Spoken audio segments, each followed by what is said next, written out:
Assalamualaikum warahmatullahi wabarakatuh. Perkenalkan kami dari kelompok 5 dengan anggota Ardila, Cucu, Eka, Putri, Yastitia, dan dosen pengampu kami, yaitu Bunda Lukmawati MA. Kami akan menjelaskan tentang perkembangan fisik dan kognitif masa dewasa akhir. Menurut Sentrock, dalam bukunya Lifespan Development, terdapat dua pandangan mengenai apa itu lansia. Menurut pandangan orang barat, lansia bermula ketika umur 65 tahun. Sedangkan menurut pandangan orang Indonesia, lansia bermula ketika umur 60 tahun. Hal ini berbeda dikarenakan tingkat produktivitas dan juga angka harapan hidupnya berbeda. Kemudian menurut Erik Erikson, dewasa akhir atau late adulthood itu dimulai ketika umur 60 tahun. Di sini memiliki konflik psikososial yaitu integritas versus keputusasaan, juga kebajikan dasar yaitu berupa kebijaksanaan, serta peristiwa pentingnya yaitu merefleksikan kembali kehidupan, dan pertanyaan utama pada masa dewasa akhir, apakah saya menjalani kehidupan yang bermakna? Selanjutnya, saya Ardila Lestari. Saya akan membahas materi tentang perkembangan fisik, perubahan organik, dan sistemik. Perubahan pada sistem organik dan sistemik sangat bervariasi baik antar individu ataupun kelompok, seperti beberapa sistem tubuh mengalami penurunan, penuaan dipengaruhi oleh stres, fungsi kekebalan tubuh menurun, rentan terkenanya infeksi pernapasan. Tetapi, ada pula lansia yang fungsi sistemiknya tidak berubah, karena mereka hanya melakukan kegiatan-kegiatan yang menurut mereka perlu dan diinginkan saja, tidak menuntut mereka untuk melakukan kinerja-kinerja yang produktif seperti pada masa-masa sebelumnya. Otak yang menjadi tua. Otak akan menyusut dan melambat secara perlahan. Melambatnya fungsi otak dan batang otak dimulai pada masa dewasa menengah dan berlangsung lebih cepat di masa dewasa akhir, baik untuk mempengaruhi koordinasi fisik ataupun untuk mempengaruhi performa intelektual. Sistem kekebalan tubuh berkaitan dengan penuaan usia, menderita stres yang berkepanjangan seperti stres hormonal dan berkurangnya proses penyembuhan pada orang-orang dewasa akhir akan bisa mempercepat efek penuaan serta menurunnya fungsi sistem kekebalan tubuh. Penampilan fisik dan pergerakan. Ketika usia masuk lebih dari 60 tahun, maka otot akan menyusut. Lalu pada bagian-bagian tubuh menjadi kendor dan tubuhnya menjadi pendek. Kemudian berat tubuh menurun yang mengakibatkan gerakannya akan melambat. Gerakan-gerakan orang dewasa akhir akan melambat dibandingkan dewasa awal. Bahkan hanya untuk sekedar melakukan aktivitas-aktivitas sehari-hari seperti menggapai barang, menggenggam sesuatu, bergerak dari satu tempat ke tempat yang lain, atau hanya untuk melakukan gerakan-gerakan yang terus-menerus dilakukan. Saya Putri Sartika Siregar akan menjelaskan materi tentang perkembangan sensoris. Yang pertama ada ketajaman visual dan warna. Yang mengalami kemunduran penglihatan sudah dimulai pada masa sebelumnya, tetapi lebih nyata pada masa dewasa akhir, seperti toleransi pada cahaya, adaptasi terhadap gelap, area dari medan penglihatan menyempit, penglihatan warna juga menurun dikarenakan lensa mata menguning, mengalami kesulitan untuk memasangkan warna yang sangat mirip. Kedua, ada pendengaran. Pendengaran akan mengalami kerusakan seiring dengan bertambahnya usia. Gangguan pendengaran menyebabkan salah persepsi pendengaran, pikun, pemarah, dan cenderung memberikan efek negatif. Alat bantu mendengar juga dapat membantu mengatasinya. Ketiga, ada sentuhan dan rasa sakit. Dengan bertambahnya usia individu, dapat mendeteksi kurangnya kepekaan terhadap sentuhan pada tubuh bagian bawah, seperti siku, lutut, dan sebagainya. Keempat, ada penciuman dan rasa. Penurunan daya cium dan rasa pada manusia di usia dewasa akhir terutama terjadi pada laki-laki karena rambut hidung mereka bertambah sehingga mempengaruhi rangsangan daya cium pada batang hidung. Menurunnya kemampuan mencium dan merasakan maka dapat mengurangi nikmatnya dalam makanan dan kepuasan hidup. Berkurangnya rambut dan beruban.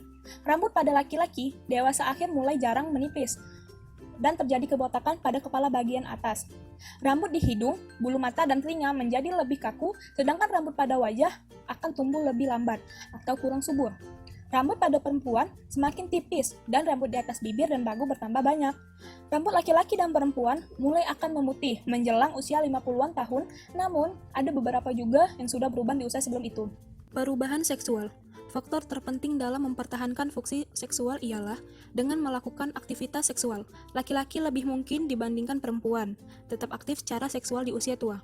Seks berbeda pada usia dewasa akhir. Mereka akan lebih lama dalam melakukan ereksi atau ejakulasi. Yang pertama, perempuan memasuki masa menopause sekitar usia 49 tahun, tergantung faktor keturunan atau genetik, kondisi kesehatan, dan variasi iklim. Yang kedua, laki-laki memasuki masa klimakterik mulai usia 45-60 tahun, serta berjalan sangat lambat sesuai dengan perubahan hormonal. Baiklah, nama saya Eka Purnamasari. Saya akan menjelaskan tentang perkembangan kognitif masa dewasa akhir.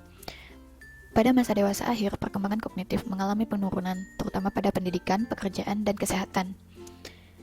Selanjutnya yaitu mekanika kognitif dan pragmatika kognitif.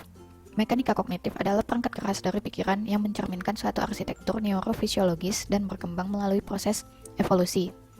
Kemunduran mekanika kognitif cenderung berlangsung sejalan dengan bertambahnya usia, dimulai dari usia parubaya. Pragmatika kognitif adalah perangkat lunak berbasis budaya dan pikiran, meliputi keterampilan membaca dan menulis, pemahaman bacaan, kualifikasi pendidikan, keterampilan profesional, dan juga jenis pengetahuan, mengenal diri, dan keterampilan hidup yang membantu kita menghadapi hidup. Selanjutnya yaitu perubahan aspek atensi. Yang pertama, atensi selektif. Kemampuan fokus pada aspek tertentu dari pengalaman yang relevan dan mengabaikan aspek-aspek lain yang tidak relevan. Contohnya, kemampuan fokus pada satu suara di antara suara-suara yang lainnya, yang terdapat di dalam sebuah ruangan yang ramai. Kedua, atensi yang terbagi. Kemampuan berkonsentrasi pada lebih dari satu aktivitas di dalam waktu yang bersamaan. Semakin sulit tugas-tugas yang diberikan, efektivitas orang lanjut usia dalam membagi atensinya juga semakin kecil. Ketiga, atensi berkesinambungan, keterlibatan dalam waktu panjang dan fokus pada objek, peristiwa, atau aspek-aspek lainnya di lingkungan. Kadangkala atensi berkesinambungan disebut juga kewaspadaan. Selanjutnya, dimensi utama memori. Yang pertama, memori semantik. Pengetahuan seseorang mengenai dunia meliputi bidang-bidang keahlian seseorang, pengetahuan akademis yang dipelajari di sekolah, serta pengetahuan sehari-hari. Orang lanjut usia seringkali membutuhkan waktu lebih lama agar dapat mengingat kembali informasi semantik, namun biasanya mereka dapat mengingat kembali sepenuhnya. Meskipun demikian, kemampuan untuk mengingat hal yang spesifik seperti nama biasanya menurun. Kedua, memori episodik. Retensi informasi mengenai di mana dan kapan peristiwa hidup terjadi. Ketiga, memori prospektif. Kemampuan untuk mengingat untuk melakukan suatu di waktu yang mendatang. Contohnya, mengingat untuk meminum obat. Keempat, memori eksplisit. Memori mengenai fakta-fakta dan pengalaman-pengalaman yang diketahui secara sadar dan dapat dinyatakan oleh individu yang bersangkutan. Contohnya, mampu mengingat hal-hal yang hendak dibeli ketika sedang berada di toko. Kelima, memori implisit. Memori yang tidak melibatkan ingatan yang disadari, mencakup keterampilan-keterampilan dan prosedur-prosedur rutin yang ditampilkan secara otomatis. Contohnya, mengendarai mobil. Orang lanjut usia lebih banyak lupa mengenai barang-barang yang hendak dibeli dibandingkan lupa cara mengemudikan mobil. Keenam, memori sumber. Kemampuan mengingat di mana seseorang mempelajari sesuatu hal. Perkenalkan, nama saya Cucu Wahyuni. Saya akan menjelaskan materi tentang neuroscience kognitif dan proses menjadi tua. Aktivitas yang dilakukan orang dewasa lanjut usia dapat mempengaruhi perkembangan otak. Perubahan yang berlangsung dapat mempengaruhi fungsi kognitif. Penurunan dalam fungsi bagian tertentu di korteks prefrontal pada orang dewasa lanjut usia, kaitan penurunan ini yaitu kinerja yang menurun untuk penalaran kompleks, memori kerja, dan memori episodik. Adapun pelatihan untuk meningkatkan keterampilan kognitif yaitu pelatihan kebugaran aerobik. Pelatihan kebugaran aerobik ini dapat meningkatkan kemampuan perencanaan, penjadwalan, memori kerja, daya tahan terhadap distraksi, dan pemrosesan tugas-tugas majemuk pada orang dewasa lanjut usia. Atau lebih singkatnya, vitalitas orang dewasa lanjut usia dapat meningkat melalui pelatihan kognitif dan kebugaran. Perkembangan bahasa. Di masa dewasa akhir, individu mulai menunjukkan beberapa kemunduran dalam berbahasa, seperti mengalami masalah pendengaran. Mereka mengalami kesulitan untuk membedakan bunyi-bunyi percakapan dalam hal-hal tertentu, sehingga mereka mengalami kemunduran dalam keterampilan bahasanya.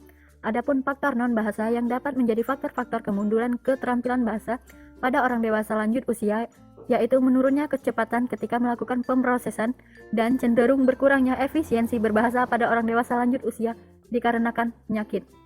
Masa kerja dan pensiun. Di masa dewasa akhir, perubahan yang penting dalam pola kerja orang lanjut usia ini yaitu meningkatnya pekerjaan paruh waktu, sehingga ada beberapa individu terus melanjutkan kehidupan dengan produktivitas kerja yang keras pada masa dewasa akhir. Orang dewasa akhir yang menunjukkan penyesuaian yang paling baik terhadap pensiun yaitu mereka yang sehat, yang memiliki keuangan yang memadai, aktif, lebih terdidik, memiliki jaringan sosial yang luas, serta telah puas dengan kehidupan mereka sebelum masa pensiun. Kesehatan mental. Beberapa kemunduran dan keterbatasan fisik pada masa dewasa akhir memunculkan penghayatan bahwa dirinya kerentanan dan merasa takut. Mereka memiliki ketakutan dasar akan menjadi korban dari kejahatan. Dibandingkan para laki-laki, para perempuan lebih sering menjadi korban atau mengalami kekerasan. Adapun gangguan-gangguan kesehatan mental yang mulai dialami pada masa dewasa akhir yaitu depresi, demensia, Alzheimer, dan Parkinson. Banyak usia dewasa akhir ke atas menjadi pemimpin spiritual di tempat ibadah dan komunitas mereka. dikarenakan minat religius meningkat seiring berjalannya usia dan hal ini berkaitan dengan masa kesejahteraan hidup di usia tua.